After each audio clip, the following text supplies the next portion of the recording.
Okay, let's go to Dubai and bring in Nadia El Bilassy, Senior Market Analyst at Equiti Group. Great to have you back, Nadia.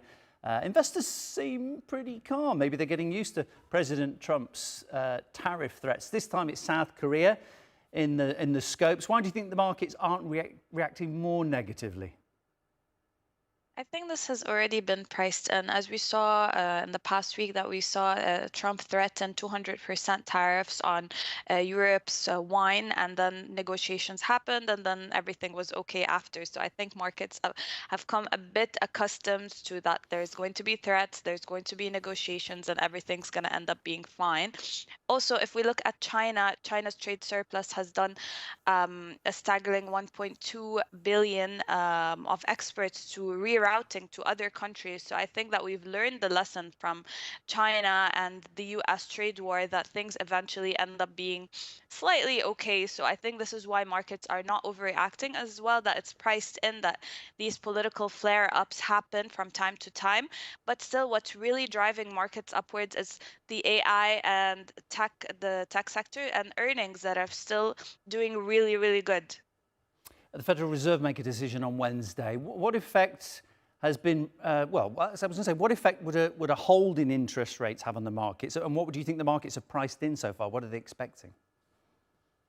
Already like 97% of the futures, we already think that they're going to keep a pause on interest rates for sure. But what we're looking forward is what Powell's going to be saying about the forward guidance for the year.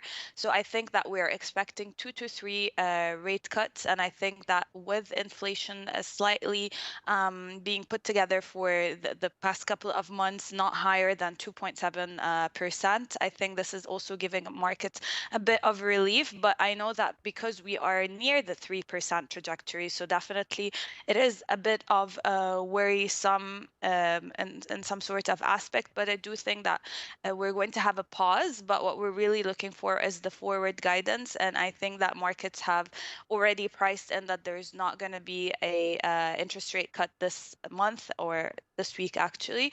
So this is why we're seeing a bit of mixed volatility in the markets, and aside from safe haven demand really climbing upwards because of all the uncertainties, especially in the political arena that we're looking into. Seems like the markets have quite a lot of certainty when it comes to, say, interest rates. I imagine they're a bit more insecure when it comes to, for example, where the AI investment's going. So we've got the mega cap tech earnings being announced shortly. What do you think those companies will need to deliver to convince investors that the only way is still up?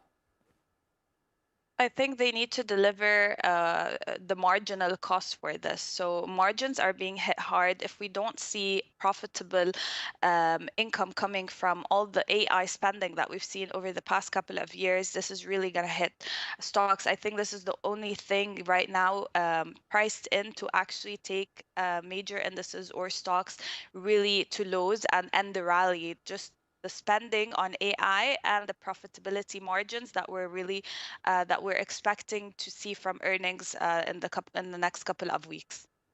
Nadia, it was a pleasure. Thank you so much for coming on. Nadia El Bilassy, Senior Market Analyst at Equiti Group.